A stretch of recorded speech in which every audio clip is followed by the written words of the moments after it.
వాళ్ళు ఈ శ్లోకం తప్పులు చదవకుండా ధారణ చేసి అమ్మవారి పాదం మీద కొద్దిగా కుంకం వేసి ఈ శ్లోకం చదివి నమస్కారం చేస్తే భర్త దీర్ఘాయుష్మంతుడై చక్కగా పుత్రపౌత్రాదులను చూసి 3 తరాలు చూసి ఆయన ఒడిలో తలపెట్టుకుని తన శరీరం విడిచిపెట్టగలిగిన భాగ్యాన్ని పొందుతుంది.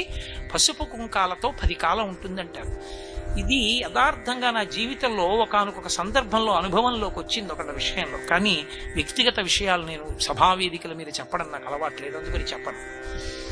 అంత గొప్ప శ్లోకం. అందులో శంకరులు అంటారు,